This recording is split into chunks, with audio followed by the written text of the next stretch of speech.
नमस्कार। हमेशा खुश रहो बेटियों।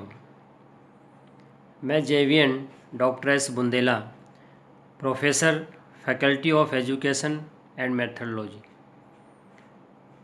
सब्जेक्ट लोकल एडमिनिस्ट्रेशन, टॉपिक नगरीय संस्थाओं पर राज्य का नियंत्रण, state control over local bodies, urban mechanism of control over local bodies at state level, Jyoti Vidyapeeth, women's university, Jaipur, Rajasthan से। नगरीय स्वायत्त शासन की संस्थाओं का निर्माण एकात्मक शासन व्यवस्था वाले देशों में केंद्र सरकार के द्वारा और संघीय शासन व्यवस्था वाले देशों में प्राय राज्यों की सरकारों के द्वारा किया जाता है। इसलिए उन पर नियंत्रण भी राज्य सरकारों के द्वारा ही किया जाता है, जिनके आदेश से उनकी संरचना होती है। इन संस्थाओं पर जो नियंत्रण किया जाता है उसके क्या कारण हैं, इसको अगर अपन देखें तो सबसे पहले स्थानीय संस्थाएं राज्य की रचना होती हैं। दूसरा, स्थानीय संस्थाओं के पास उतनी तकनीकी क्षमता और अनुभव नहीं होता है। तीसरा, स्थानीय संस्थाएं चूँकि एक निश्चित सीमित क्षेत्र का प्रशासन संभालती हैं, इसलिए कहीं न कहीं राज्य सरकार को इन पर नियंत्रण करना आवश्यक होता है। नगरीय संस्थाओं पर राज्य सरकार का जो नियंत्रण है वो 4 प्रकार से होता है: विधायी नियंत्रण, न्यायिक नियंत्रण, प्रशासकीय नियंत्रण और वित्तीय नियंत्रण।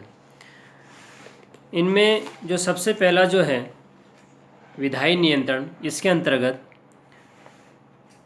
राज्य सरकार एक तो नगरीय संस्थाओं का निर्माण कर सकती है, उनको भंग कर सकती है और उसमें परिवर्तन कर सकती है अधिनियम बनाकर।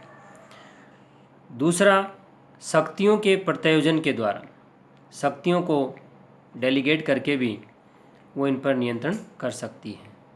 तीसरा, कानून, नियम और उपनियम बनाकर इनमें परिवर्तन भी कर सकती है।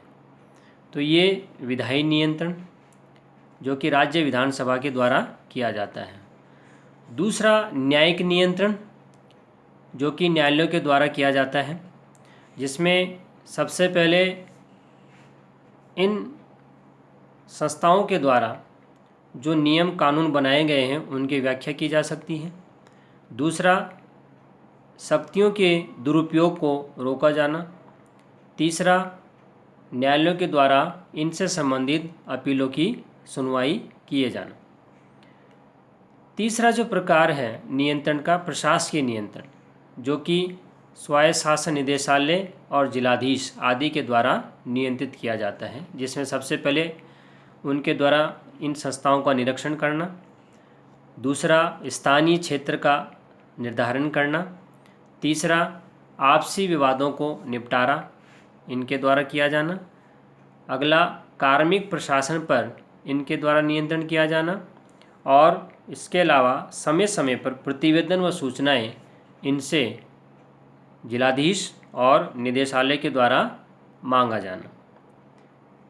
ये प्रशासकीय नियंत्रण हो गया। इसके अलावा चौथा है वित्तीय नियंत्रण, जो कि राज्य विधानसभा और सचिवालय और निदेशालय के द्वारा देखा जाता है, जिसमें सबसे पहले इन संस्थाओं के द्वारा लगे जाने वाले करों को तय किया जाना। दूसरा, बजट का अनुमोदन करना। तीसरा, ऋण की स्वीकृति देना। चौथा, अनुदान संबंधी निर्णय लेना। और इसके अलावा इनके द्वारा किए गए कार्यों का लेखा परीक्षण किया जाना। ये सेशन डिजिटल वर्जन 2 ज्योति विद्यापीठ महिला विश्वविद्यालय जयपुर द्वारा तैयार किया गया है। मैं ये आशा करता हूँ कि आप मेरे डिजिटल सेशन से खुश हुए होंगे। अगर आपकी कोई क्वेरी है तो कमेंट बॉक्स में लिखें, मैं इसे हल करने की कोशिश करूँगा। धन्यवाद।